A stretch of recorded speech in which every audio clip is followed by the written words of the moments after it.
हमने उनकी बहन से भी बात करके समझने की कोशिश की कि जो मानव कह रहे हैं, क्या इस तरह की दिक्कत लंबे समय से थी, क्या मानव शुरू से ही परेशान थे। सुनिए जरा उनकी बहन ने क्या कहा है।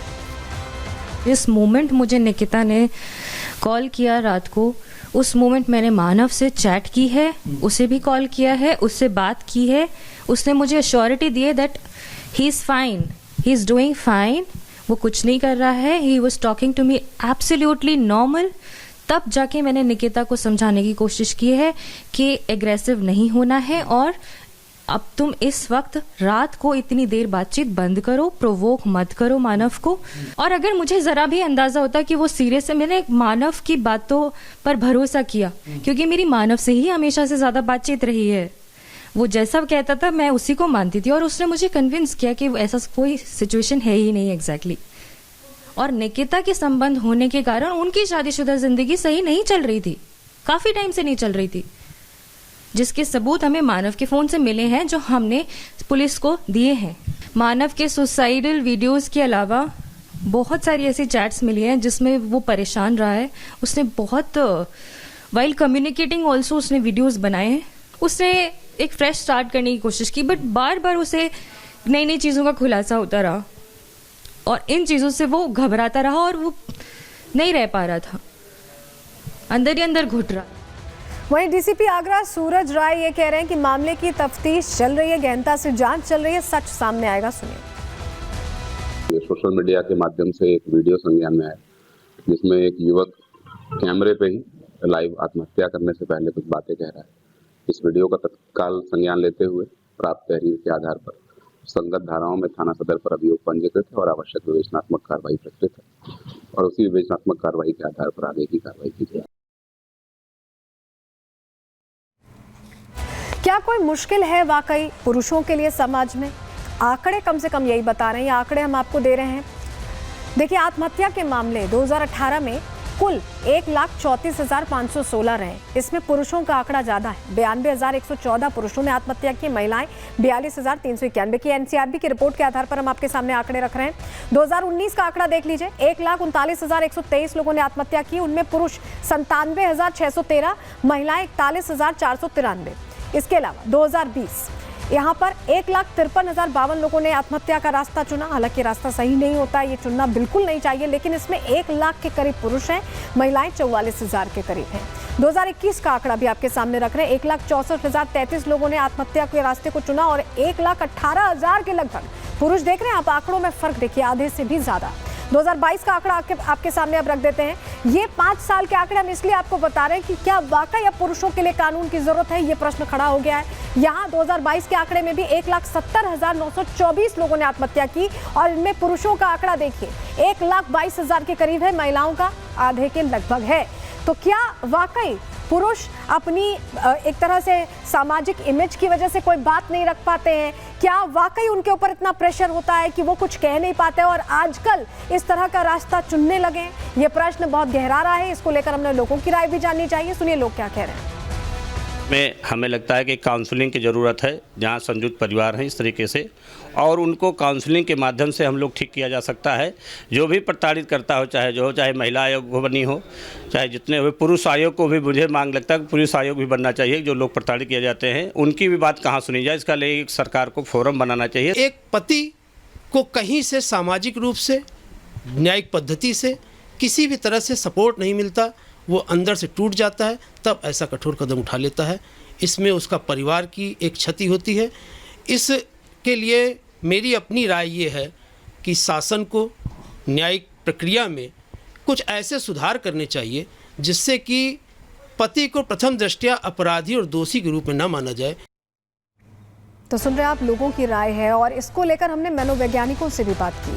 उनका ये कहना है कि इस तरह की चीज़ ऑप्ट करने से अच्छा है आप हिम्मत करें, अपनी बात रखें। सुनिए उनकी क्या राय है। प्रॉब्लम्स जब अनरिजॉल्व रहती हैं, चाहे वो कॉन्फ्लिक्ट मैनेजमेंट हो, अब्यूज बाय द पार्टनर हो, आपका अग्रेशन हो, फिजिकल अग्रेशन हो, गैसलाइटिंग हो, कम्युनिकेशन ब्रेकडाउन हो, इन लॉज के साथ आपका इंटरफेरेंसेस हो, वो इश्यूज़, चीटिंग आजकल बहुत ज़्यादा राइज पे है। आजकल जो हम ट्रेंड देख रहे हैं in couple therapy, also lot of men are coming to therapy because their wife their wifes have been disloyal to them, और जब वो उस कॉन्फ्लिक्ट को, उस केओस को कभी ट्रीट नहीं कर पाते तो उस कारण से भी जब फ्रस्ट्रेशन बढ़ जाती है and you have PTSD and you have depression, anxiety and other things जिसको आप मैनेज नहीं कर पाते, और शायद कहीं ना कहीं आपकी unwillingness to go to a medical professional to help and heal yourself. I think it's a wakeup call for all of us. तो ये वेकअप कॉल है और हमें समझना होगा कि अगर वाकई क्या इस तरह की बातें आपके मन में आ रही हैं, आपके आसपास कोई ऐसा है जो इस तरह से परेशान है, तो आप उनकी मदद कीजिए, उन्हें मनोवैज्ञानिक के पास ले जाइए, या उन्हें समझाइए, या उन्हें इस तरह से लॉज के जरिए समझाइए कि वो कोई और रास्ता चुने, अपनी जान देने का रास्ता कम से कम ना चुने। आगे बढ़ रहे हैं, अगली खबर का रुख कर रहे हैं, जहां अब योगी के बयान पर ओवैसी तमतमाए से कहीं ना कहीं जवाब देने की कोशिश कर रहे हैं। क्या है वो बयान, क्यों तमतमा गए ओवैसी, बताने जा रहे हैं।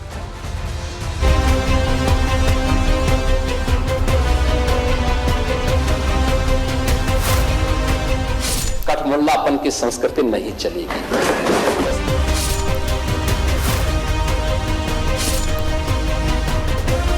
ये इंटेलेक्चुअल कैपेसिटी है इनकी।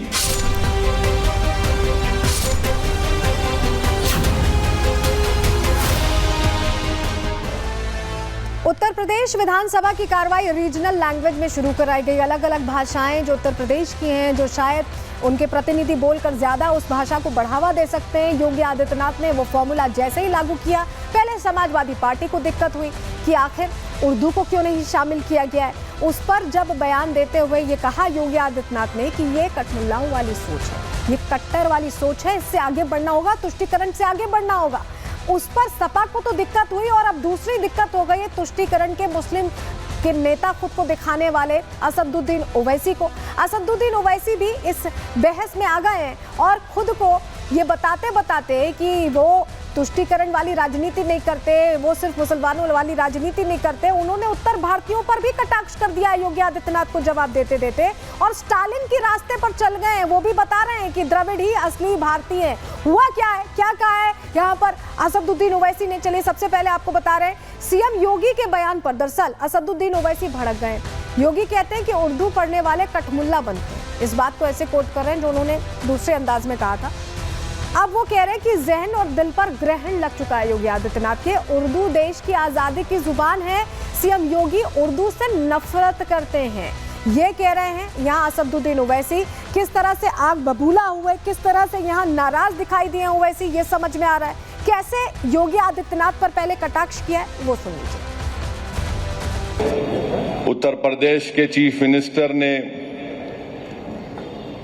उत्तर प्रदेश की असेंबली में ये कहा कि उर्दू पढ़ना कठमुल्लाओं की तरह मौलाना बनाना की बात है, साइंटिस्ट नहीं बनते। अब उत्तर प्रदेश के मुख्यमंत्री के जो बुजुर्ग थे या जिस आइडियोलॉजी से वो आती हैं, उनके किसी भी शख्स ने इस मुल्क की आजादी में हिस्सा नहीं लिया। ये गोरखपुर से आती हैं और उसी गोरखपुर से रघुपति साहेब फराख भी आते हैं। फराख गोरखपुरी उर्दू का एक बहुत बड़ा शायर था, मुसलमान नहीं था। तो ये इंटेलेक्चुअल कैपेसिटी है इनकी